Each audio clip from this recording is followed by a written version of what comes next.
my purpose in doing this session was, it's always an honor and a privilege to share with you all, but you guys hear me quite a bit. But my purpose was, I'll just kind of fill in so Mark could go take a break, and Mark's sitting here in the front row. Mark's like, no way, I'm going to be there. So here we go. What an awesome privilege to have Mark here with us. And Mark, thank you so much. I want our network to know, Mark's here because he wanted to be here. I asked him, and he said he would do it. Mark, in no way, he wouldn't accept any honorarium from us at all as a church network. Matter of fact, before we could even ask, he had his plane ticket bought, he had his hotel set up, he rented a car. It's all done. So what we did for him and his family, his son Justin has an incredible, I've been trying to get him here when we have one of our events because I'd love for him to share a little bit about his organization. And they have an organization, they care for AIDS people in Africa. Is it Care for Africa? Care for AIDS.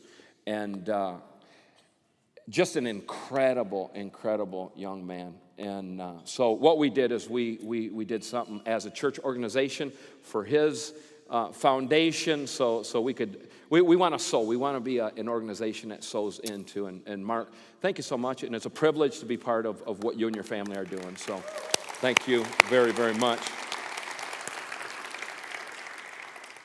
It was great to hear Mark say that he's 40 years or just about 40 years at Chick-fil-A. And anytime you hear somebody use the word 40 years of anything, whether it's marriage, whether it's a profession, in ministry, that's huge.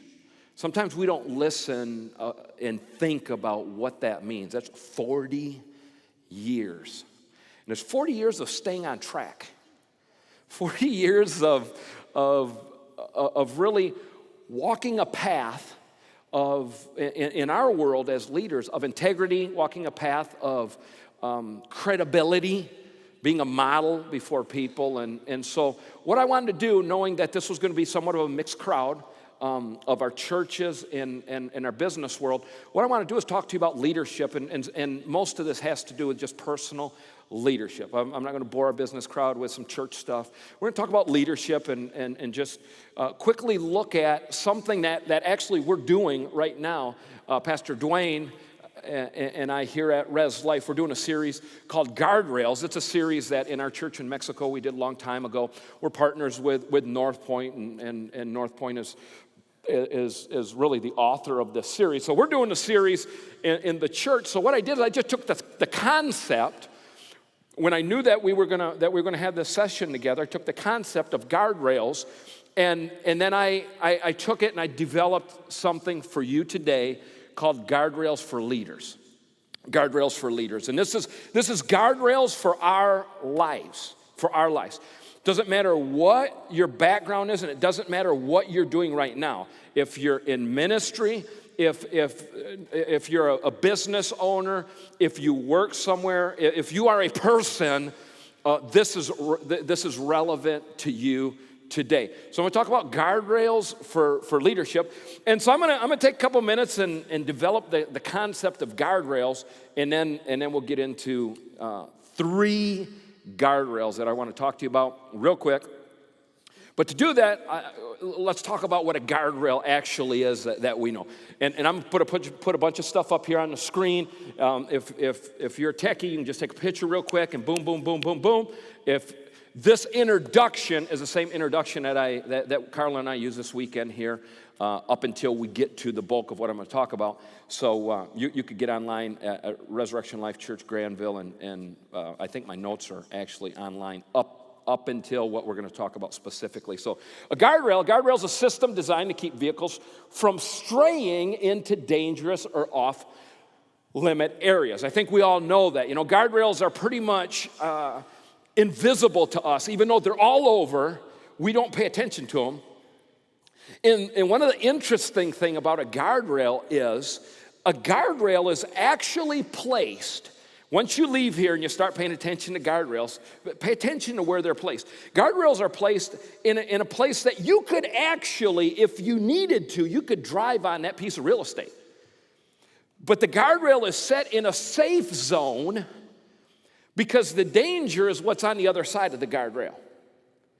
So a guardrail, once again, is a system that's designed to keep vehicles from straying, and if you're taking notes, that would be a good word to write down, from straying into dangerous off-limit areas, and a guardrail is actually placed in a safe zone. In other words, a place you could actually drive on that piece of real estate if you needed to, but a guardrail is placed there to keep us from going to the other place, which is on the other side of that guardrail. And if you've ever driven on a dangerous road without guardrails, you know that you're on pins and needles. You are highly attentive to what's going on. Carl and I live in Mexico. We've lived in Mexico for 31 years, and for years we worked up in the mountains of Mexico, Indian villages, winding roads up through the mountains, hours and hours and hours, and these roads didn't have any guardrails on them. So many times I'd be coming home late at night or very foggy in early morning, and it was so foggy, and I knew there weren't guardrails on the road that we were on. I would make one of the guys that was traveling with me get out and walk in front of the vehicle so I could just see the back end of whoever was walking. And he would walk because where we were driving, if you were just to get close, it was pavement, about maybe 1.5 feet of dirt, and then it was cliff. So we'd drive, as fast as a person could walk, we would drive along until we kind of got out of that fog and go. Because that's the danger. If there's no guardrails, there is nothing to keep you from going over the edge. And so that same concept is, I want to take that and talk to you about guardrails in our life. And this is the theory around a guardrail. And I want you to catch this. The theory around a guardrail is that you will do less damage to your body and to your vehicle if you hit a guardrail than if you were to hit what's on the other side. So that's why, and some of you have already experienced that. You've slid off the road, you went sideways, whatever. Up here in Michigan, during the wintertime, you spin out and boom, you hit a guardrail. It's like, oh man, if that guardrail wouldn't have been there. But the truth of it, if the guardrail wouldn't have been there, you could have been flipped over. You would have hit the tree. You would have went over the cliff. Whatever. We don't have a lot of cliffs here in Michigan, but the guardrail's placed there, and it's placed to cause a small accident to keep you from having a big accident. So think about that concept, and think about what would that look like in our lives. As leaders, what would it look like if you and I were to develop guardrails in our morality, in our health, guardrails in our marriage, guardrails in our money?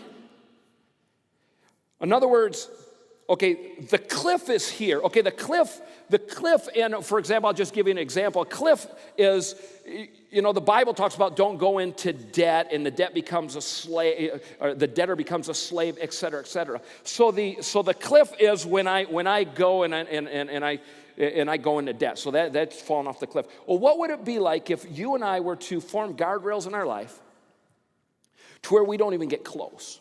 And I'm going to use this stage quite a bit. Talking about in the edge of the stage is going to be my cliff. Okay, what would that look like? What would that look like? Because this is the one Bible verse that I'm going to use today, and this is what the Bible says. And I didn't like the English translation, so I took the Spanish translation, and then I'll just literally translate it for you. Is that all right? So here's the Spanish translation. It says, and I'll read it because where's my Hispanic crowd out there? Yeah, there we go. Here we come. It says, tengan cuidado de cómo se comportan.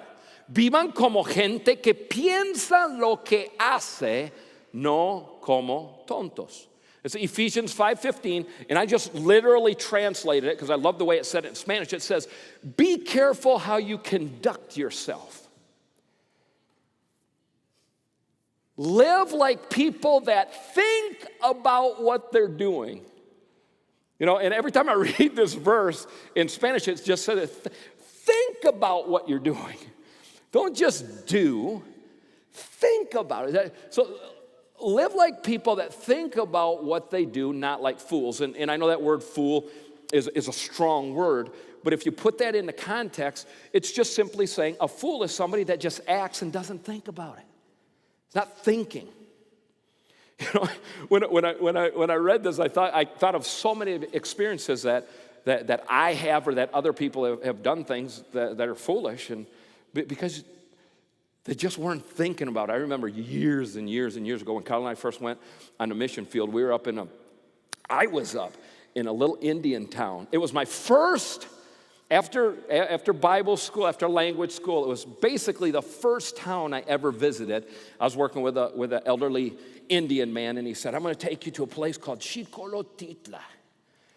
He said, and I'm going to get 25 of my pastors together, and you're going to teach leadership to them. So I'm 21 years old, and I'm all excited. It's like, all right. So got up at 4 a.m, drove 3 hours on that crazy road that I told you that doesn't have any guardrails, and then off-road 2 hours. So we're about 5 hours into the trip, and then walk 8 hours in the mountains, down the mountain, cross the river, up the mountain, down the mountain. So we finally get to Xicolotitla.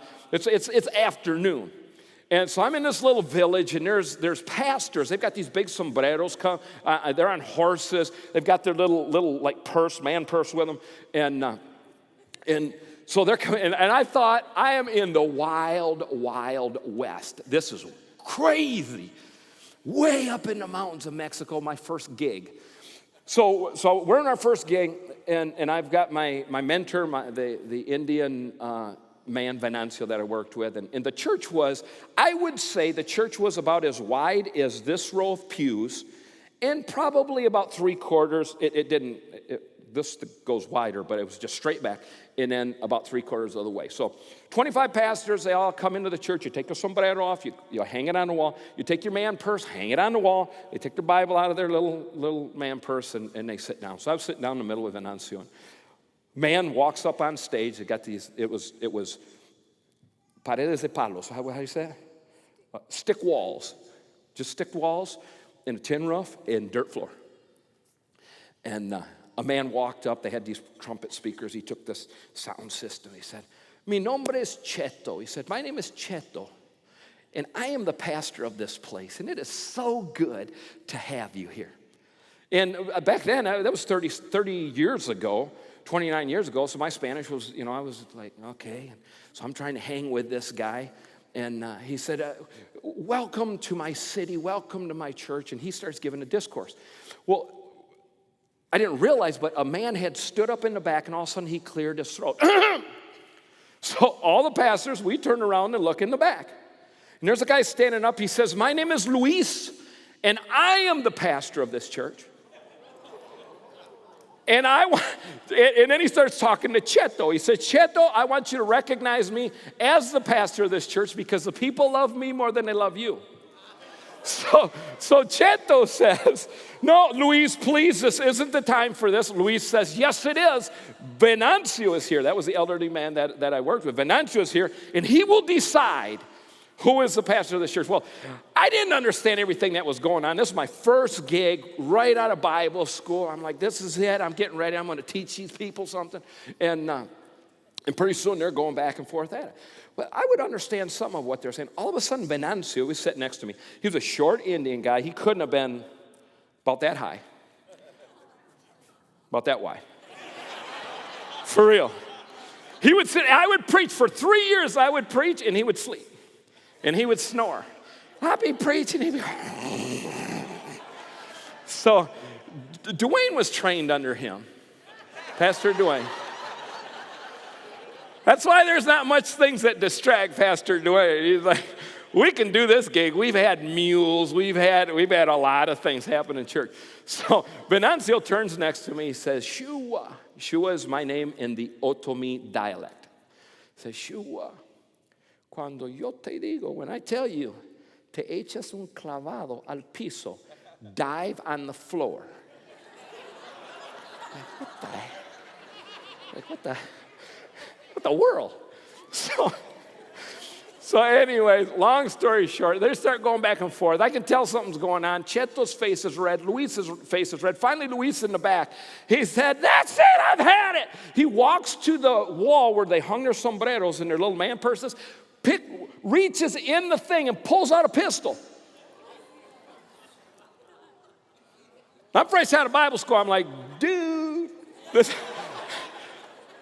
Cheto, they had a big pulpit, this big wooden pulpit like that. Cheto says, that's the way it's going to be. He walks to the pulpit, pulls out a revolver. Venancio turns to me, Shua, al piso. That means to the floor. In Cheto and Luis, my first leadership conference in my life, Cheto and Luis shot at each other 3 times. Can't remember who the first one was, and I really didn't care. So I'm on the floor, and it's like, boom! You can, bullets spin. It's like, zzz, I can hear it go over my head, like, zzz. I'm like, it can't be. Boom, boom. So they shot 3 times. Venancio jumps up in the Otomi dialect and says, brothers, put your guns down. If you're in a leadership conference or in a leadership setting and you have to say, put your guns down, we ain't doing too good. We have a lot of, that was when I realized I'm going to be a rock star in this place because I don't know Jack, but I know more than these guys do. So think about this verse. Be careful how you conduct yourself. Live like people that think about what they do. Do you think they were thinking about what they were doing? No, this has nothing to do with the story, but this is funny. It's kind of the story. About 5 years ago, I don't get to the mountains very much anymore, but 5, 6 years ago, I went up the mountains, and they had a big pastor's thing. They asked me to come up, so we drove up in this Indian village, and we were there. And I was in front row getting ready to speak, and there was all kinds of people that I knew from villages all over the place. And they asked somebody to come. They said, could Pastor Luis come up? And everybody's called Luis there, and so it's not a big deal, It's not. And doggone if I wasn't standing there like this, and all of a sudden I kind of turned and I come walking away. This is Luis the gunslinger. That joker's still in the ministry. You got to be kidding me.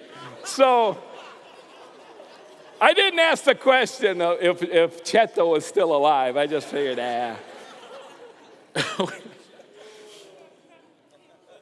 So people that think about what they do and not like fools. That's really what the guardrails are for. It's think. Let's think ahead. Let's not wait till we're in the wrong place at the wrong time with the wrong person and then try to figure it out or squirm out of that. What would happen if we were to inform our conscience to a place that when our conduct didn't even get close to the edge, so when our conduct would just get up and rub up against that guardrail, and there was like a little fender bender in our mind and in our conscience, and we really, there was an impact there. Wouldn't that be cool? Would that be cool if leaders would place guardrails, and leaders of all areas of life would place guardrails in their life, that when their conduct or when my conduct rubbed up against that guardrail, I wasn't even close to the edge. The small impact was inside. It was my conscience. It's like, dude, that's not where I want to go. I think that would be incredible for all leaders. Create guardrails, inform our conscience. This is what I will do, and this is what I will not do. And I know that sounds law, but it's a choice. We're informing our conscience. And I'm not talking about the Bible says do not do this. That's the cliff. I'm talking take the Bible truth and then back it up and say, okay, I'm going to back that up, and I'm going to create a guardrail in my life that other people might think is very extreme. But I'm going to do it anyways because my leadership, my credibility means more to me than walking the line and seeing what I could get away with and what I don't get away with. So that's basically what I want to talk to you about. I want to talk to you about 3 guardrails. Now I could have came up. I had a list of 12, and I picked 3, and I'll tell you why I picked 3. And let me just throw this up on the screen, talking about our guardrail, personal guardrail, a standard of behavior that I choose for myself. Nobody imposes it on me. I choose it for myself that becomes a matter of conscience. In other words, I choose this behavior, and it becomes a matter of conscience. So today I want to talk to you about those 3 guardrails. I honed it down, 12 to 3, and we can probably do this in 20 minutes and just give you something to chew on about creating those guardrails. The reason I honed it down to 3 for all the pastors and the Bible people here is because there's a Bible verse in 1 John. It's 1 John 2:16, and I'm not even going to put it up on the screen. I'm just going to paraphrase it to you. There's a Bible verse that says there's 3 areas in a person's life, man, woman, child, and a human. If you are a human being, there's 3 areas of our life that will have a propensity to self-destruct. In the 3 areas, I'm going to say it this way. Later on, you can go check out your Bibles. Once again, 1 John 2:16. But these are the 3 areas. First area, our internal appetites. I call that the I crave part. Our internal appetites. Second area would be our desire to possess things. That's the I want. So the first thing's I crave, the second thing's the I want.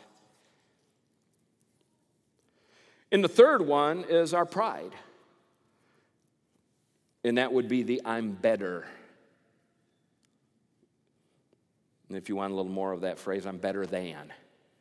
But our internal appetites, I crave, our desire to possess things, I want, and our pride, I'm better. So based on those 3 things, I've come up with 3 guardrails, and like I said, there's tons of guardrails. But these are guardrails. Actually, one of these are one of Carla and I's guardrails. These are our guardrails. These are my guardrails, but one of them are one that we share and actually talked about it on Sunday. And it's the first guardrail. And the first guardrail is, and this is something, and this is personal, and I want to repeat this. This is not our LINC association guardrail. This is my guardrail. And you may think it's extreme, but this is my guardrail. It's our guardrail. Carla's here in the front row with me. It's our guardrail, and it's a guardrail that we've placed in our life, and it may seem extreme to you, but this is it. Number 1, as a married man, if you're single here, this guardrail does not apply, and I'll talk about that just a little bit. But as a married man, I will not develop friendships with the opposite sex. That's a guardrail. I just won't do it. Now, I'm friendly, and we have friends, and love. For example, Yesenia that came up, and Jose and Yesenia, wonderful people, great people. Have known them for a lot of time. He pastors a church, great big church in Barquisimeto in Venezuela, and now they're in Orlando, Florida, planting another church. Matter of fact, we're helping them, and they're part of the LINC organization. But great. But I don't develop a relationship with Yesenia. My relationship is with them because I have a guardrail. In my conscience, when I get up close to that guardrail, and I feel like I'm maybe stepping over the bounds of just being polite and formal with somebody of the opposite sex, immediately there's a small fender bender in my conscience. And that guardrail includes, I won't be in an isolated place with somebody from the opposite sex, including the internet. Now, I'm not a genius on the internet, so Carla doesn't have too much to worry about there. But I said that because she said that on Sunday. But that includes I will not be in a place. And the reason why, you say, well, isn't that a little extreme? Well, the reason why is 32 years ago, I married the love of my life. And we declared exclusivity. We declared, this is it. It's you and me forever. Isn't that a song? It is now. You don't want to hear me sing, Paul. Forever. And so there's an exclusivity. It's done. It's over. Ça acabó. You know, that she is the love and the focus of my life, and I do not need another friendship with somebody of the opposite sex. And so so there's just a guardrail. We set a guardrail there. Now let me say something. Is it a sin to have a friendship that's the opposite sex? No. No, the Bible doesn't say that. Matter of fact, if you're single, you're like, well, how in the world am I going to get to that place to declare exclusivity? Well, you're going to have friends of the opposite sex, and there's a whole other guardrail, a bunch of guardrails you have to have. And in not this Sunday, but next Sunday in this church, I'm going to be talking about that. So if you're single, come on. So no, it's not a sin, but that's our guardrail, and it's something I don't want to be on the edge, and so many people are always on the edge in making a decision. Well, do I or don't I, or do I or don't I? And unfortunately, many people lose their influence. The business world, the church world, because there were just no guardrails, and all of a sudden they're up against the cliff, and one slip and wow, and they're off-roading with their life. Don't go off-roading with your life. I travel Latin America, and there's many times I'll fly into a city, and we've made arrangements beforehand. A lot of places in Latin America, you can't just fly in and rent a car. Some places you can, but I usually don't fly in. I'm coming in with the business world or the church world or whatever, and I'll show up, and we'll make it specific beforehand. Please have a couple or men pick up John. Well, there's been times in 31 years, fly into a city, and all of a sudden there's a young lady out there with a little sign that says Juan Vereecken. And I say, hello, I'm John. Hey. I said, are you alone? Yeah, well, Ralph was coming with me, and his wife called him, and he's, whatever. And, they'll have some type of thing, and just cordially, and immediately bells and whistles go off. You might think, you're crazy. But immediately there's something inside of me. There's like a panic. I'm up against the guardrail. And it wasn't my choice. I didn't want to do that, but it's like, whoa. I'm not getting in a car alone with somebody of the opposite sex. And I'll be real honest with you. You think, well, why? Is there something wrong with you? No. Not like some pervert or something like that. I'm just not going to do it. It's a guardrail. I'm way back. And so just cordially, you know what? I'm going to grab a taxi. I'm going to follow you. There's no problem. I'll take care of my own expenses. And we'll just, and we'll head, because a lot of times I'm heading to a hotel. What does that look like? And a lot of times it's actions, some other person's actions. It's nothing that you even tried to do. So you're just nice and cordial and great, but it's like, no, I've got a guardrail, and that's what we're going to live. That's what we're going to do. Because I want so much to be a model and an example to this generation of a great marriage, of fun, and to set an example for the next generation. And Mark talked about that in our luncheon. And it requires guardrails. And a lot of times things happen that you can't control, but you can control what's in your control. I loved a deer hunt about 2 years ago. I have a deer cabin. My dad and me and one other friend, we were up at this deer cabin up in northern Michigan. And so we had dinner and talked and, I don't know, watched TV, whatever we did, and went to bed. So each one of us had our own bedroom. And I was in my bedroom, woke up the next morning. I come dragging out my underwear. It's probably 5:30 in the morning, and of course I was the youngest of the group, so I got to wake all the old men up to get up to go deer hunt. I was like, get up. It's like I'm dragging out in the kitchen. I'm in my underwear, and I look, and it looks like there's bodies on the couch, because I turned the kitchen light on. You could see kind of in the living room. I'm like, the world. So I got a little closer, and I looked, and I seen blonde hair.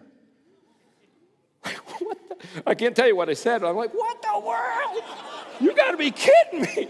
So all of a sudden I hear this voice, hi, are you John? I'm like, first I'm like, yeah. It's like, who are you? We're so-and-so. I can't remember. Was it two 20-year-old girls laying on the couch of our deer cabin? I can tell you a million stories that went through my mind. Oh, how did that happen? So I walked in where my dad was saying, my dad's here today. I walked in the bedroom, and I just reached in. I said, Dad, don't come walking out in your underwear. There's girls out here. He says, yeah, right. So I said, Dad, look at me. So he looks up at me. I said, I'm serious, there's girls out here. Then he said something I can't repeat either. You guys that know Big Daddy, you know what he said. So anyways, I was like 5:30 in the morning, I'm just going nuts. I'm like, oh my God, how did this happen? How did this happen? Because I was up against this guardrail. I didn't even know. So I'm like, what are you doing here? Oh, but see, I had 3 partners in with that cabin I had there, and said, oh, my uncle said we could come up. We've come up. We're just sleeping a little bit, and we're going to go visit my grandpa. And so I had to get out of there. I'm like, I can't get out of here fast enough. One of my things, because all of a sudden, a million things come through your mind. One of the things that I was thinking, Pastor Dwayne has a cabin about 20 miles from there, and he can show up at ungodly hours, because him and Jeannie are up at about 2 in the morning doing jumping jacks and acrobatic things, and so they have breakfast. They're about lunch at about 5:30 a.m. Does anybody know what I'm talking about? So I'm like, oh my God, and Pastor Dwayne shows up like, hey, Juan, what you doing? Like, how do you explain that? And then I thought, what if my dad and my buddy weren't here, and all of a sudden, boom, they show up? So I would just trip, and I got my camo on. I'm like, I'm out of here. I'm going to the tree at 5 in the morning. I don't care if it doesn't get dark till 7 or whatever. I'm gone. So I was out of there. Immediately got hold of my partner and said, that's it. We're done. Done. You all have values that I don't have, and I have values that you don't have. This isn't going to work. And either you buy me out, or I'm buying you out, and this and that. And that thing bothered me. I tell the story, you laugh, but that thing just freaked me out.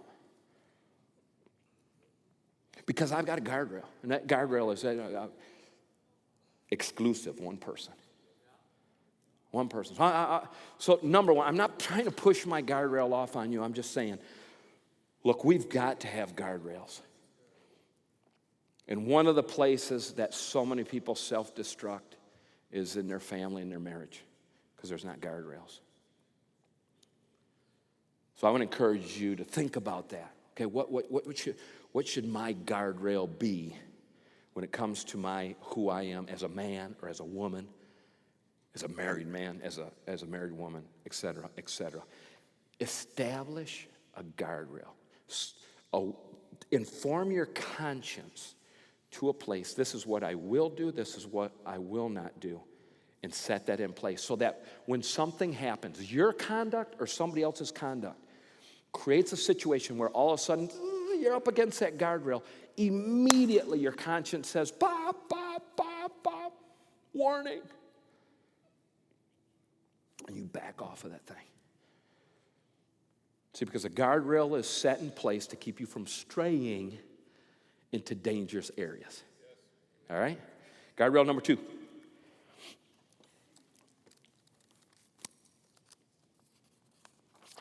Guardrail number 2. I will not accept an attitude, and I probably should have added this into there so it doesn't, I'm not talking about you, I'm talking about me.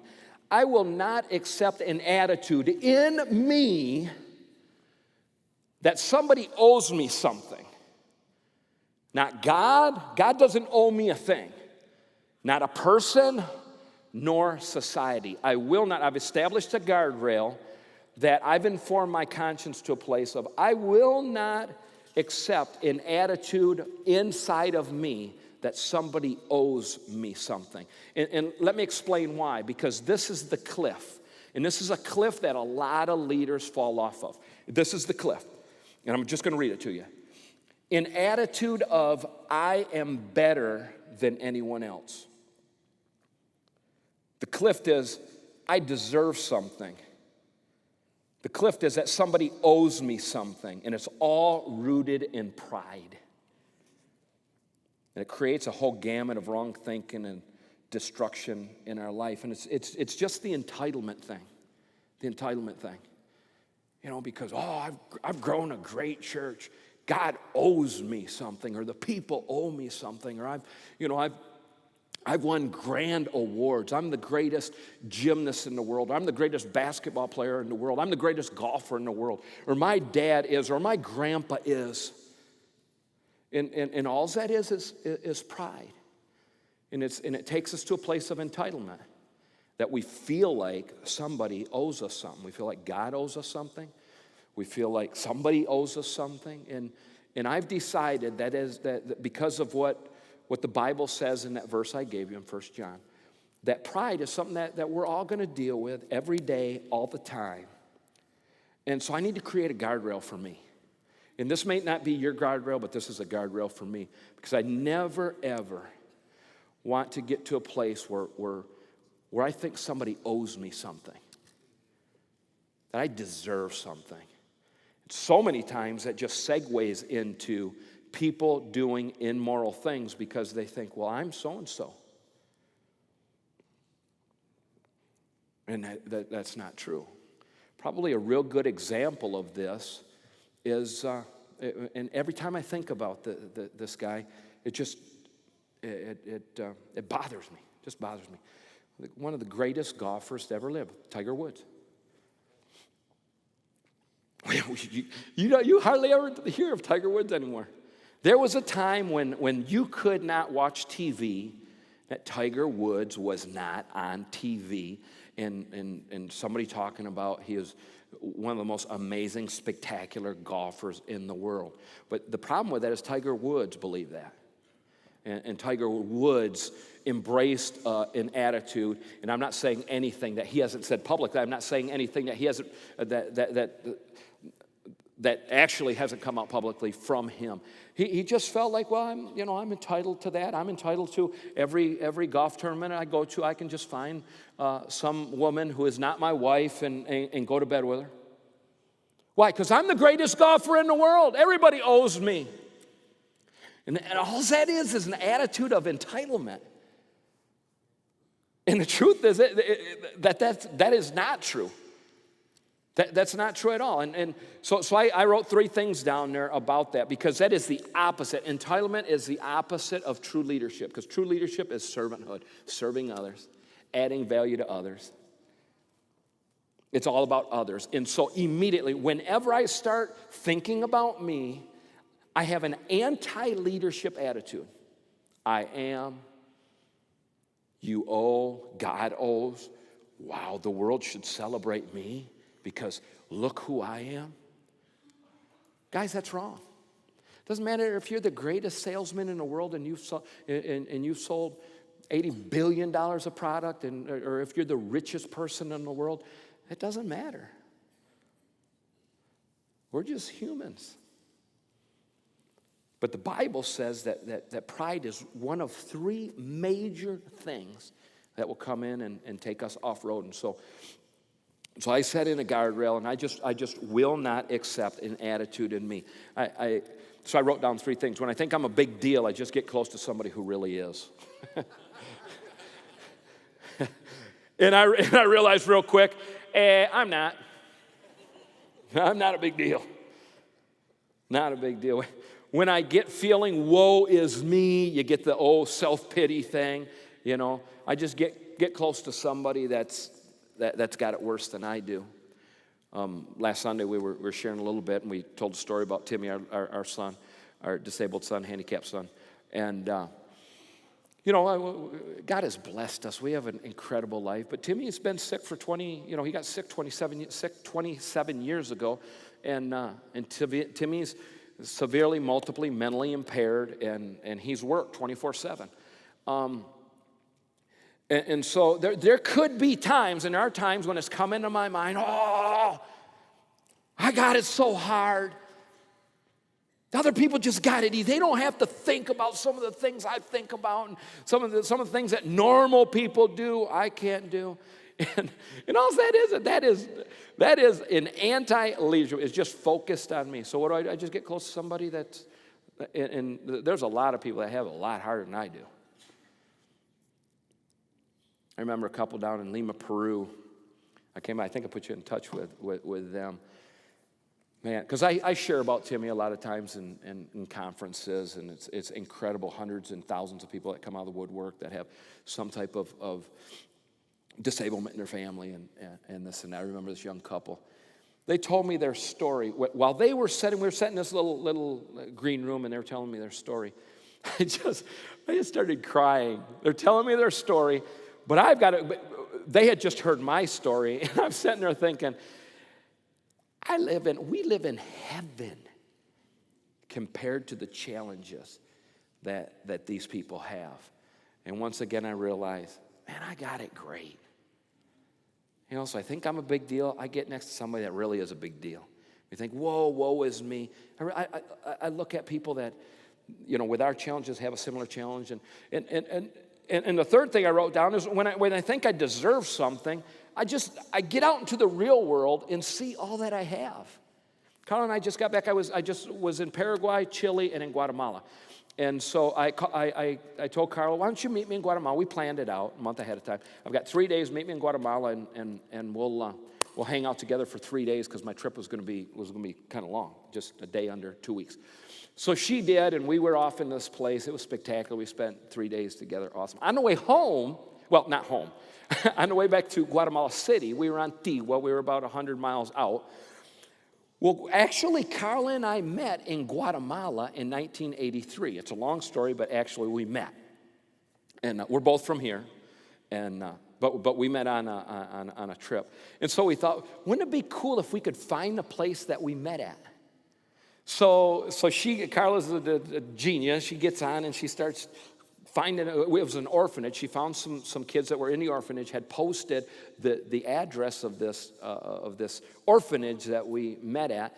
And so we're going down this highway looking for certain mile markers. We find it, we go off-roading, and we got lost, and we come back. We ask some people, do you know where such and such a place is, and this and that?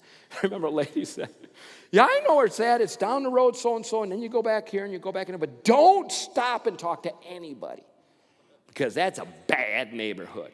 If you see a group of people, do not stop. So it's like, all right, I get it. I live in Mexico. We got cartel all over the place. We can figure that out. And so we go into this thing, and pretty soon we're asking people, well, where is such and such a place? Where's such a place? And we're just kind of winding through these neighborhoods that I can't believe. I live in Latin America. Sitting there watching little kids run around. Nothing. People living in little tarps under a tree. Nothing.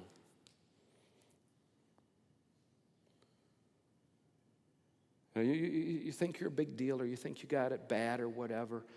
All you need to do is get outside of this little bubble we live in and look at the way the real world lives. And we get a attitude check and a pride check. That's all it takes. That's all it takes. Most of those people live on less than $1 a day? Matter of fact, you want to watch something? Watch. It's on Netflix, isn't it? Something like that. Living on $1 a day. Living on $1 a day. Write that down. Check out your Netflix. Watch that documentary. You'll know that we live in heaven. We live in heaven.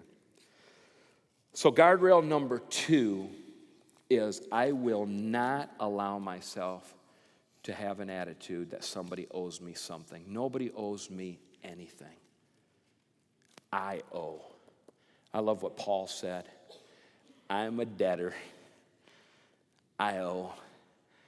I owe loving you. I owe serving you. I owe adding value to your life. That's what we owe. Guardrail number 3, and I'll finish up. Guardrail number 3, I will not chase a standard of success that is invented by a person, and that's a moving target. I will not do it. I will not chase a standard of success, and it doesn't matter what sphere of influence or what your profession is. If you're in a church world, if you're in business world, in your marketing world, if you're in real estate, if you're in education, there's always, the world will put a standard of success out there. The crazy thing about that standard is that standard is forever moving. You know, this is what success looks like. No, this is what it looks like. And people are trying to steer all over the place. And so I just basically set in a guardrail. In my guardrails, I will not chase a standard of success. Because this is what I know. I'm going to read what I've got here. Success, or the lack of, can only actually be measured after we cross the finish line. I'm going to say that again. Success, or the lack of, can actually only be measured after we cross the finish line. And that's the finish line of life. In other words, when you die, then you'll figure it out. Well, was I a success or wasn't I a success? Because that's what because the true measure of success has to do with eternal values. And then I'll read this also. It says, success in life is measured by what we are given in life, people, gifts, resources, against what we actually do with it to impact lives. And the world has a stand. When I say the world, I'm talking about society. I'm not talking about something. Society has this picture of success. More money, more things. Listen up. Bigger churches. More people. I mean, obviously, we want souls for the kingdom. But if you're chasing that thing because you think that's what's going to make you a success, the motives are way off, and God can't bless that thing. So maybe one of the biggest limits to us winning souls is us. So we just got to be careful. I will not chase a standard of success that is just forever moving. And that can only really be measured by God. Only He knows what He's given me, the resources, the opportunities, the people, etc. And so, because this is the cliff, and so I won't chase that, and that guardrail I put in my life, because I don't want to get to the edge and fall off the cliff. And this is what the cliff is. I put a T on the end of cliff all the time. And Carla's in the front row. She's like, there isn't a T. I went to Union High School, Grand Rapids, Michigan. Barely graduated. I was saying something the other day, too, when we were preaching, and we got done. I heard it at home. It's like, that is not a word. The cliff is to come to the end of my life and realize that I worked so hard to achieve something that doesn't mean a thing when set on the scale of eternal values. That's a big cliff. And we've all been given such awesome opportunities. Being here listening to Mark, what an opportunity we have. What an opportunity. And so we need to take those opportunities, make the best out of those opportunities, and create guardrails for our life, because one day I want to be able to say 40 years, 50 years, 60 years, adios. I'm out of here. And let's go check out, see how I did. Because you won't be able to figure it out until you get there. So if you're in the business world, if you're in the church world, whatever world that you live in, it's only just one big world. And in each area, somebody sets a standard of success, and it just keeps moving. So set a guardrail in your life. Don't chase those things. Don't chase those things. I've got a good friend in my life. Oh, actually, for the LINC world, he did a video conference for us a couple times back, Coach Tom Mullins.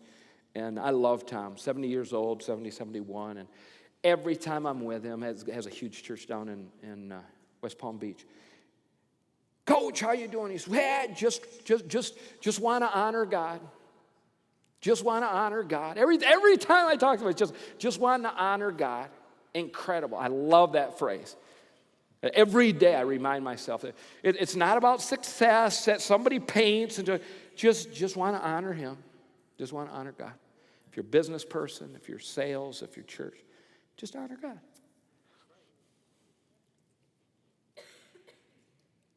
You'll get it right. Let's pray.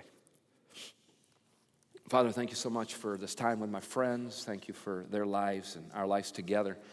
Thank you, Father, for helping us to realize that there are real principles and real values, and there's guardrails that we can place in our life to stay way back from taking our lives off-road and losing our credibility and losing our leadership. Because our desire is to honor you and to be a model to this generation. Lord, I ask that you would help us to do that, and we thank you for it. In Jesus' name, amen. Amen, amen.